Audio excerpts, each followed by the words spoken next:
அனைத்து ஜாதியினர் அச்சகலாகம் திட்டத்தில் இந்த ஆட்சி பொறுப்பேற்றவுடன் 32 பேர்களை அந்த திட்டத்தின் கீழ் மாண்புமிகு முதலமைச்சர் அவர்கள் நீதிமன்றத்திற்கு சென்று தடை வாங்குகிறார்கள் என்ற கருத்தை அறிந்து ஞாயிற்றுக்கிழமை அன்று அந்த திட்டத்தை நிறைவேற்றி திங்கட்கிழமை நீதிமன்றத்துக்கு செல்வதே தடுத்த முதல்வர் எங்கள் முதல்வர். அதன் பிறகு ஏன் வழங்கவில்லை தொடர்ந்து என்று மாண்புமிகு பொதுப்பணித்துறை அமைச்சர் கேள்வி எழுப்பினார். உடனடியாக நல்மனம் படைத்தோர் உச்சநீதிமன்றத்தை அணுகுகிறார்கள். ஆகம கமிட்டி அதற்கு தீர்ப்பு சொல்லி எந்தெந்த திருக்கோயில்கள் ஆகமத்திற்குள் வருகிறது, எந்தெந்த திருக்கோயில்கள் ஆகமத்திற்கு வெளியே இருக்கிறது என்று முடிவு தெரிந்த பிறகுதான் அந்த அனைத்து ஜாதி அர்ச்சகர் திட்டத்தின் கீழ் அர்ச்சகர் நியமிக்க வேண்டும் என்று ஒரு தீர்ப்பு வருகிறது. அது உயர்நீதிமன்றமே நேரடியாக இருவரை அந்த கமிட்டிக்கு தலைவராகவும் உறுப்பினராகவும் நியமிக்கின்றார்கள். அரசின் சார்பில் 3 பேர் நியமிக்கப்படுகிறார்கள். சமீபத்தில் கூட நம்முடைய பொதுப்பணித்துறை அமைச்சர் பார்க்கலாம், உச்சநீதிமன்றத்தில் அந்த ஆகம கமிட்டி இறுதி செய்ய வேண்டும் என்ற வழக்கு வந்த போது 6 மாத காலம் நீங்கள் மீண்டும் அதற்கு நேரத்தை கேட்டிருக்கின்றீர்கள்.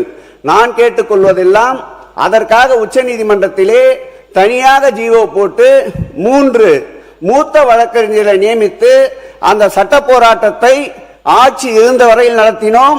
இந்த ஆட்சிக்கு பிறகும் அந்த சட்ட போராட்டத்தை நாங்கள் நடத்த தயாராக இருக்கின்றோம். ஆகமம் இல்லாத திருக்கோயில்களை முடிவு செய்கின்ற பொறுப்பு உங்களிடம் இருக்கின்றது. ஆகவே எங்கள் தலைவர் கலைஞர் அவர்களும் பெரியார் நெஞ்சில் தைத்து முல்லை அகற்றிய எங்கள் தளபதி அவர்களும் காட்டிய வழியில் இந்த அரசு செயல்பட்டு அனைத்து ஜாதியினர் அர்ச்சகர் திட்டத்தின் கீழ் அர்ச்சகர் நியமிக்க நீங்கள் நடவடிக்கை எடுக்க வேண்டும் என்று கேட்டுக்கொள்கிறேன். இப்பொழுது மக்களுக்கு புரிஞ்சிருக்கும் என்ன அரசியல்னு. ஜிஓ பாஸ் பண்ணாங்க, அனைத்து ஜாதி அர்ச்சகர்களாக விழா நடத்தினாங்க, 32 பேருக்கு அப்பாயின்மெண்ட் ஆர்டர் கொடுத்துட்டு கேஸ போட்டது யாருன்னு தெரியும். 5 வருஷம் கவர்மெண்ட்ல அவங்க இருந்தாங்களா, ஆனா அந்த கேஸ வெற்றி பெறவே முடியாதான். இப்ப நம்மள பார்த்து கேஸ நடத்தி இந்த திட்டத்தை செயல்படுத்துங்கன்னு சொல்றாங்க. உறுதியாக நாங்கள் கேஸில் வெற்றி பெற்று இந்த திட்டத்தை பெரியார் வழியில் செயல்படுத்துவோம். அதை நாங்க பதிவு பண்றோம். இதில் உள்ள அரசியல் என்னன்னா, சில மதவாதிகளுடைய அழுத்தத்தினால் கேஸ போட வச்சு இவங்களே டிராப் பண்ணி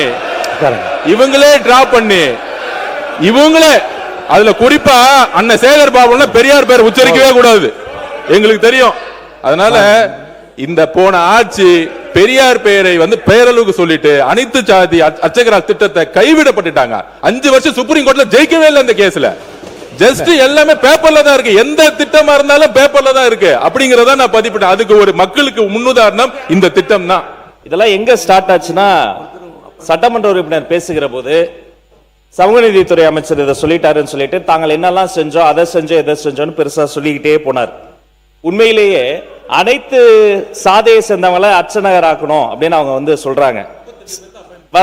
அனைத்து சாதியை சார்ந்தவங்களை அர்ச்சகர் ஆக்குனாங்க. சரி, அப்புறம் ஏங்க ஒரு தலித்த கூட பள்ளிக்கல்வித்துறை அமைச்சரா இத்தனை வருஷத்துல நீங்க ஆக்கவே இல்லை? இதுதான் உங்களுடைய சமூக நீதியா? உயர்கல்வித்துறை அமைச்சர் அவர் இருந்தாரு, ஏன் பள்ளிக்கல்வித்துறை அமைச்சரா ஆகல? ஒண்ணு. ரெண்டாவது அதெல்லாம் செஞ்சதா சொன்னாங்கல்ல, அது கடமை. எப்போதுமே நாங்க தான் செஞ்சோம் எங்களை ஏதோ வாங்கக்கூடிய நிலையில அப்படி தாழ்த்தி பார்க்க கூடாது. அது கடமை, ஒவ்வொரு அரசின் கடமை. ஒடுக்கப்பட்ட மக்களுக்கு வேலை செய்வது கடமை. 3, இவ்வளவும் சொன்னீங்களே, அதே கட்சியில இருந்து எத்தனையோ மூத்த உறுப்பினர்கள் இன்னைக்கு இந்த சமூகத்தில இருந்து, ஒடுக்கப்பட்ட சமூகத்தில இருந்து இத்தனை பேர் வந்துட்டாங்க, இவ்வளவு பேர் வந்துட்டாங்க. நாங்க போட்ட பிச்சைன்னு சொன்னதை மறக்க முடியுமா? யாருக்கும் பிச்சை போட வேண்டிய அவசியம் இல்லை. பாபா சாஹேப் அம்பேத்கர் கொடுத்த உரிமையில் நாங்கள் வாழ்ந்து கொண்டிருக்கிறோம். அதனால மதிப்பிற்குரிய உறுப்பினர் பொதுக்கூட்டத்தில் பேசுவதை போல பேசுகிறாரு, இவரை சொல்லாதீங்க, அவரை சொல்லுங்க. கருத்தால் எதிர்கொள்ளுங்க. நீங்க கொடுத்து வாங்க வேண்டிய நிலைமையில நாங்க இல்ல. எல்லோருக்கும் எல்லாம். இது அம்பேத்கர் எழுதி வைத்த சட்டம். இதை செய்ய வேண்டியது கடமை. RS பாரதி அவர்கள் ஒரு கூட்டத்தில் இப்படி பேசி அதற்காக அவர் வருத்தமும் தெரிவித்திருக்கிறாரு. வரலாறு அன்னைக்கு அப்படிதான் முஸ்தபா பேசும்போதும் கூச்சல் குழப்பத்தை ஏற்படுத்தி அப்படி ஒன்று நடக்கல, நீங்க ஆதாரத்தை கொடுத்தார். தேவைப்பட்டால் சபாநாயகருக்கு நான் ஆதாரத்தை தருவேன். முஸ்தபா சொன்னதும் உண்மை, இந்த ராஜமுகன் சொன்னதும் உண்மை. ஒடுக்கப்பட்ட மக்களுக்கு வெற்றி தலைவர் வாழ்க்கையில தான் ஒரு விடிவுகளை மறுவதும் உண்மை.